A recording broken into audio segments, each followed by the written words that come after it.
방랑소녀와 열알기. 연암과 떠나는 철학여행. 제1편 도서관에서의 신기한 만남. 가을 오후의 햇살이 중앙도서관 창문을 통해 스며들어 먼지 입자들을 황금빛으로 물들이고 있었다. 박옥년은 4층 동양고전 자료실 한 구석에 자리를 잡고 열알기를 펼쳐들었다. 동양철학과 3학년이 된 지 벌써 반년이 지났건만 여전히 고전의 깊이 앞에서는 한없이 작아지는 느낌이었다. 도강록을 읽어가던 중 연암의 문체가 주는 생동감에 마음이 끌렸다. 단순한 여행기가 아니라 시대를 관통하는 예리한 시선, 그리고 무엇보다 자유로운 정신이 글 곳곳에서 살아 숨쉬고 있었다. 문득 이런 생각이 들었다. 이 사람과 함께 여행을 해보면 어떨까? 그 시대의 열화로 아니면 지금의 중국으로라도. 그때였다. 시선을 들어 주변을 둘러보던 옥년의 눈에 이상한 광경이 들어왔다. 도서관 맞은편 모서리 자리에 한복을 입은 중년 남성이 앉아 있었다. 갓을 쓰지는 않았지만 머리를 정갈하게 올린 모습이며 손에 들고 있는 것은 분명 열알기였다. 하지만 그것은 옥년이 보고 있는 현대식 출간본이 아니라 실로 묶인 고서처럼 보였다. 설마. 옥년은 눈을 비비고 다시 보았다. 환상일까? 하지만 그 남성은 여전히 그곳에 있었고 진지한 표정으로 책장을 넘기고 있었다. 호기심이 이성을 앞섰다. 옥년은 자리에서 일어나 조심스럽게 그에게 다가갔다. 저기, 실례합니다. 남성이 고개를 들었다. 50대 정도로 보이는 나이, 깊이 있는 눈동자, 그리고 온화하면서도 예리한 인상. 옥년은 순간 숨이 막혔다. 이 얼굴 어디선가 본 것 같았다.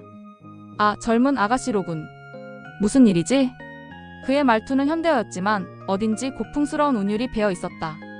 옥년은 떨리는 목소리로 물었다. 혹시 연암 선생님은 아니시지요? 남성은 잠시 놀란 듯 하더니 미소를 지었다. 어떻게 알았나? 그런데 선생님이라니. 나는 그저 책을 좋아하는 늙은이일 뿐인데. 옥년의 심장이 크게 뛰었다. 정말 꼭 만나고 싶었던 연암이었다. 하지만 어떻게 이런 일이 가능한가? 저는 박옥년이라고 합니다.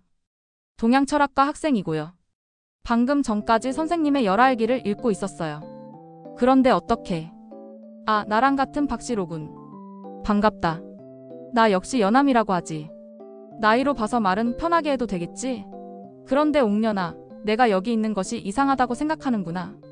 연암은 여전히 잔잔한 미소를 띠고 있었다. 네, 솔직히 이해가 안 됩니다. 선생님은 18세기 사람이신데 시간이라는 것이 그리 단순한 것일까?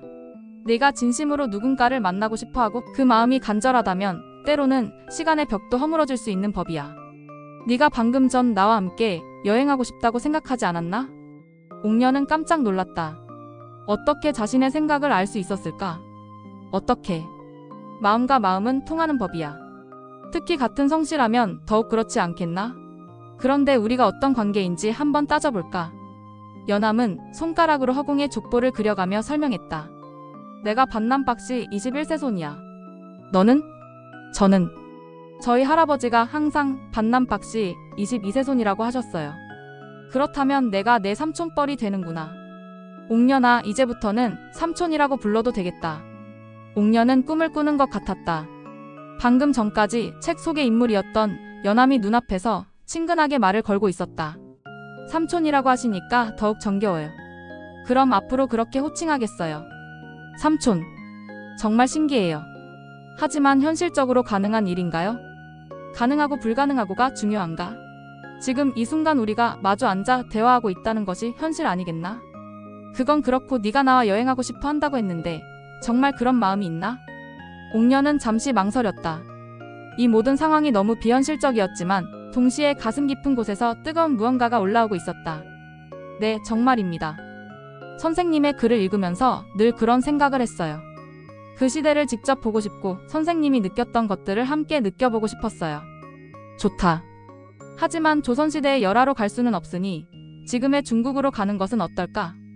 비록 세월이 흘러서 풍경은 달라졌겠지만 내가 걸었던 그 길을 다시 걸으면서 시간을 초월한 대화를 나누는 거지. 정말요? 하지만 어떻게? 걱정 마라. 내가 여기 나타날 수 있었다면 여행도 가능할 거야. 하지만 한 가지 조건이 있다.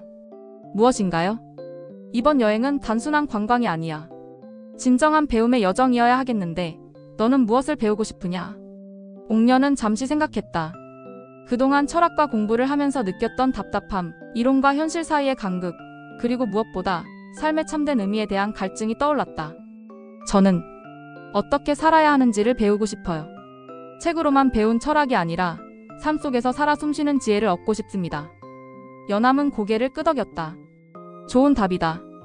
그렇다면 우리에게는 좋은 안내자가 필요할 것 같군. 장자를 아나? 네, 물론입니다. 장자는 제가 가장 좋아하는 책 중 하나예요. 그렇다면 더욱 좋겠구나. 여행 중에 장자의 가르침을 몸소 실천할 수 있는 기회가 있을지도 모르겠다. 도서관의 시계가 오후 5시를 가리키고 있었다.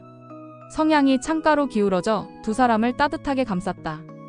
옥녀는 이 모든 상황이 꿈인지 현실인지 구분이 안 됐지만 한 가지는 확실했다. 이것은 자신의 인생에서 가장 특별한 만남이 될 것이라는 것. 그럼 언제 출발할까요? 연암 선생님, 아니 삼촌? 옥녀나 뭘 서두르느냐? 급할 것 없다. 내일부터 천천히 준비를 시작하자. 먼저 교통수단부터 마련해야겠군. 요즘은 어떤 것이 좋나? 중국까지 가려면 비행기가 좋을 텐데요. 비행기? 연암은 잠시 당황한 듯 했다가 곧 웃었다. 아, 하늘을 나는 그것 말이구나. 하지만 나는 땅을 밟으며 가는 것을 좋아한다. 육로로는 어떨까? 그럼 자동차로 가시겠다는 뜻인가요? 그렇다. 나도 이 시대의 것들을 경험해 보고 싶다. 옥녀는 웃음이 터져 나왔다. 조선시대 실학자가 자동차 여행을 하겠다니. 하지만 그것도 나름 의미 있을 것 같았다. 좋아요. 그럼 내일 만나서 계획을 세워봐요. 그러자. 내일 이 시간에 여기서 만나는 것으로 하자. 연암이 일어서며 깊이 인사했다. 옥년도 따라 일어섰다. 그가 몇 걸음 물러나자 신기하게도 그의 모습이 점점 흐려지기 시작했다. 삼촌, 걱정 마라. 내일 또 만날 테니까. 그의 목소리만 희미하게 들리고 이내 그는 완전히 사라져버렸다. 옥녀는 한동안 그 자리에 서 있었다. 정말로 꿈이었을까? 하지만 마음 한구석에서는 확신이 들었다. 내일 다시 만날 것이라는. 도서관을 나서며 옥녀는 하늘을 올려다봤다. 별들이 하나둘 모습을 드러내고 있었다. 곧 시작될 여행에 대한 설렘과 두려움이 교차했다. 하지만 무엇보다 강한 것은 기대감이었다. 마침내 진정한 배움의 여정이 시작되려 하고 있었다.